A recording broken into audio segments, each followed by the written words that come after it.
大家好，今日我想同你哋分享一個唔係最出名，但絕對會令你內心一震嘅地方，就喺西班牙嘅亞維拉 Avila。呢個地方真係有啲隱世嘅感覺。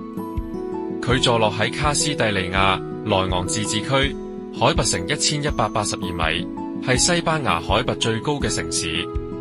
一座被完整無缺、氣勢磅嘅中世紀石牆環抱嘅古城。阿維拉俾我一種咁強烈又奇妙嘅感覺，佢既熟悉又陌生。熟悉在於佢同我哋中國嘅城牆一樣，都係石頭寫成嘅歷史書，守護住一方水土同人民。要理解阿維拉，就要由佢腳下嘅石頭圍牆講起。我哋今次選擇開車，先繞住城外兜一下。近距離感受個城好宏偉，突然覺得自己好渺小。佢全長大約2.5公里，由88座，有啲資料話90座，標誌性嘅半圓形塔樓同9座城門組成。成個輪廓線唔係我哋熟悉嘅橫平豎直，而係一條隨着地勢起伏、充滿旋律感嘅曲線。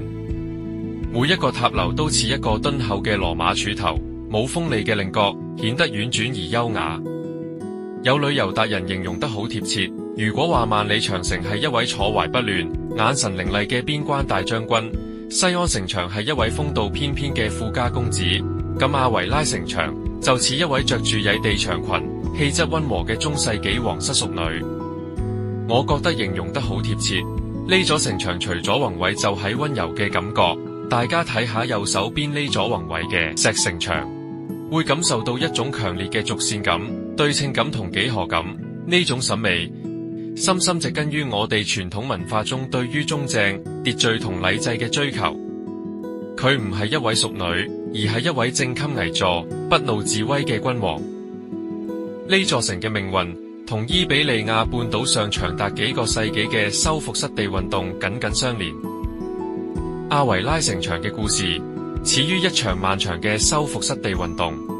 公元11世紀末，基督教國王阿方索六世從摩爾人手中奪回呢片戰略要地，為咗抵禦南方伊斯蘭政權嘅反撲，鞏固疆土，一道堅不可除嘅防線成為必須。於是大概從1090年開始，呢座歐洲現存最古老、最完整嘅中世紀城牆之一，開始喺海拔過千米嘅高原上崛起。我哋而家準備開入古城內，越使進越感到宏偉感。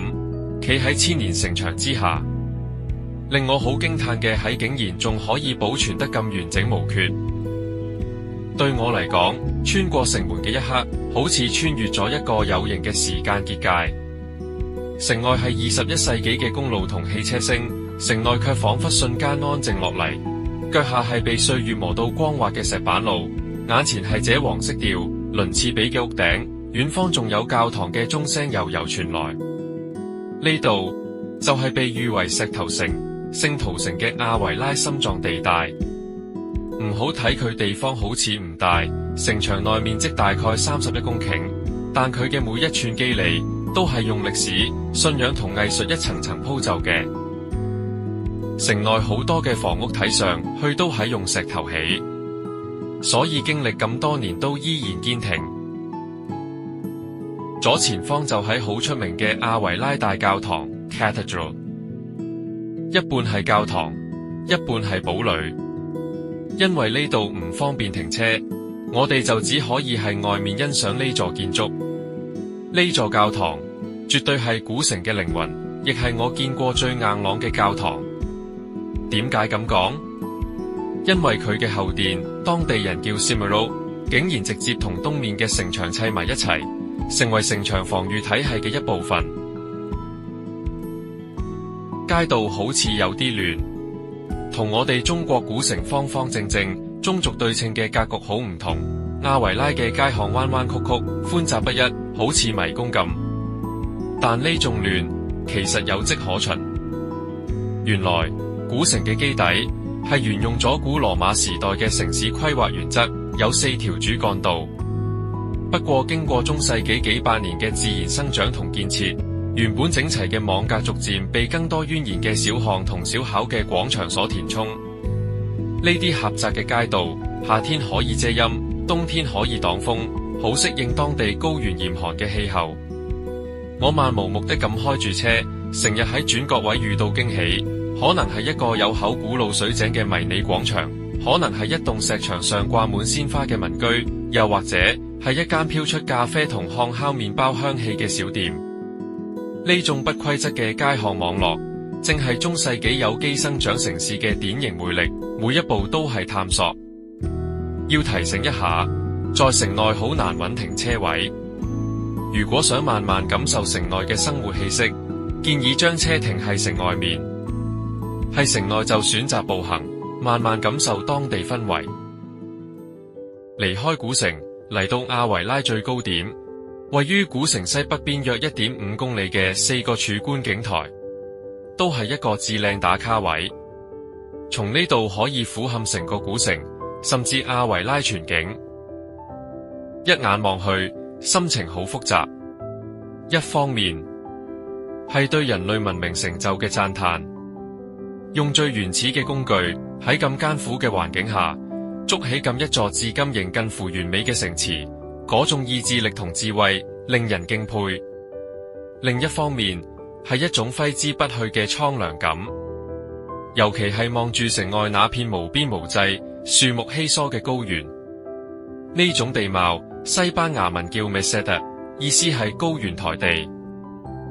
佢遼闊、乾燥、略帶荒蕪，賦予咗古城一種孤獨而堅毅嘅氣質。大家嚟亞維拉一定要揾個高處，俾自己一段靜落嚟嘅時間。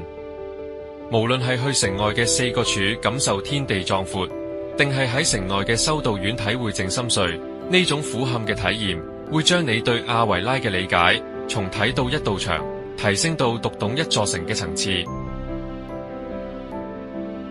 離開亞維拉，我哋出發去下一站托萊多 Toledo。兩個古城其實超近，自己揸車大概唔超2個鐘就到。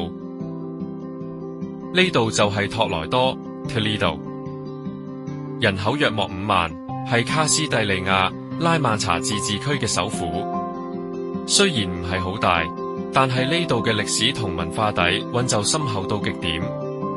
西班牙文學大師塞萬提斯曾經為托萊多題詞，讚佢係西班牙之榮，西班牙城市之光，你就知呢個地方有幾巴閉啦。托萊多亦有一座好出名嘅古城，一陣再過去睇下。先跟住我感受古城外嘅景色。右前方呢座就喺聖胡安皇家修道院 Monasterio de San Juan de los Reyes。 呢座建築係托萊多嘅標誌性建築之一，由西班牙天主雙王伊莎貝拉一世同斐迪南二世下令興建，融合咗哥特式同穆德哈爾風格，以獨特嘅八角形穹頂、外牆掛住嘅基督徒鎖鏈而聞名，係托萊多猶太區嘅核心歷史建築之一。我哋就嚟到大名鼎鼎嘅托萊多古城，同亞維拉古城有些少區別，在於俾我第一感覺，呢座古城與自然、城市交融的立體迷宮。點解咁講？跟住我一齊探索就知了。前面係托萊多古城嘅比薩格拉門 Puerta de Baysegra， 佢係托萊多古城嘅正門，亦係唯一嘅陸路出入口，因為古城三面俾塔霍河圍住。門楣上面刻有卡洛斯一世嘅帝國雙頭鷹徽章，內牆鑲嵌住塞萬提斯題寫嘅西班牙之榮、西班牙城市之光銘文。呢度曾經係古城嘅防禦要地，而家係托萊多世界文化遺產嘅標誌性建築之一，亦係遊客進入舊城區嘅主要通道。經過上次係亞維拉古城停車難問題，今日吸取教訓，選擇步行入古城。成個古城起喺一座山丘上面，佢會同山勢一齊起伏、轉彎、爬升。三面被塔霍河環抱，地形本身就係天然屏障。古人順住山脊嘅走勢築牆，所以道牆係活嘅。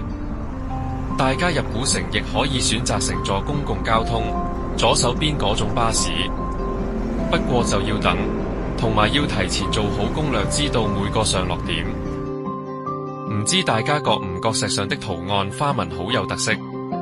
圖案屬於穆德哈爾風格，穆迪哈係伊比利亞半島基督教同伊斯蘭文明交融嘅建築裝飾藝術。石牆上嘅圓形花窗用咗伊斯蘭幾何紋設計，以放射線條同幾何拼接，例如星形、多邊形組成，係穆德哈爾建築常見嘅裝飾元素。一方面保留咗伊斯蘭藝術冇具體形象嘅特徵，另一方面亦配合到基督教建築嘅採光需要。牆身下方嘅裝飾區域，例如尖拱形狀同重複嘅幾何圖案，就係穆德哈爾風格標誌性嘅磚砌工藝。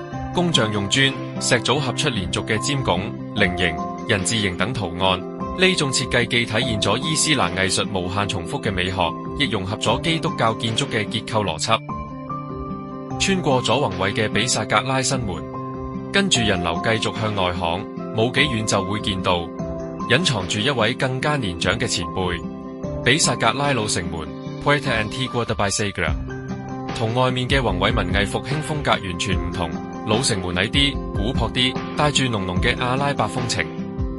佢建於838年，係托萊多現存最古老嘅阿拉伯建築之一，堪稱穆斯林藝術嘅完美結晶。穿過佢嘅馬蹄形拱門，你唔係穿過一道牆，而係穿過咗幾百年嘅時光，從卡洛斯一世嘅帝國一步踏入咗摩爾人哈里發統治嘅年代。呢個瞬間真係好神奇，一前一後，兩座城門，兩種文化，兩個偉大時代，就喺幾十米之內無縫銜接。托萊多被譽為三種文化之都：基督教、伊斯蘭教、猶太教。佢嘅包容與融合唔係博物館裏嘅展品，而係活生生咁砌喺每一塊石頭裏。其實托萊多之所以咁易守難攻，成為歷代王朝嘅首都，唔單止靠呢啲堅固嘅城門。擰轉身，背對住城門，視線越過腳下嘅新城屋頂，可以望到遠方有一條閃住銀光嘅帶子，就係塔霍河 Rio Tajo。呢條河係托萊多嘅命脈，亦係佢最天然嘅屏障。佢好似一個情深嘅戀人，用臂彎將成座古城山丘三面環抱。古人真係識揀地方，東南西三面都有湍急嘅河水隔斷，敵人嘅千軍萬馬只能望河輕嘆。所以歷史上陸路進攻托萊多，幾乎只有我而家企緊嘅北面呢個方向。遠處嗰座最高建築就係托萊多阿爾卡扎爾城堡 Alcázar de Toledo， 佢係托萊多古城嘅標誌性地標之一。坐落喺古城最高嘅位置，係全城視野最開闊嘅建築，無論你從邊個角度望過去，都可以好清楚咁見到佢方正嘅主體同埋尖頂塔樓。站在高處俯瞰托萊多，最直觀的感受是時空折疊。門外係21世紀嘅車水馬龍，門內係凝固又流動嘅千年史詩。佢見證過帝國最巔峰嘅榮耀，也目送過首都光環嘅遷移。佢身上刻住帝王嘅野心、詩人嘅讚美、戰士嘅熱血、信徒嘅虔誠，同無數平民百姓嘅日常生活。托萊多嘅偉大正在於此，佢冇因為成為世界遺產就將自己變成一個冰冷嘅標本。佢依然係一座活生生嘅城，有居民，有炊煙，有笑聲。歷史唔係鎖喺博物館玻璃櫃裏，而係化喺每一道牆縫、每一塊石板、每一陣掠過塔霍河面嘅風之中。喺評論區，我哋一齊討論下兩座古城城牆俾到你有乜唔同嘅感受。多謝收睇，下次再見。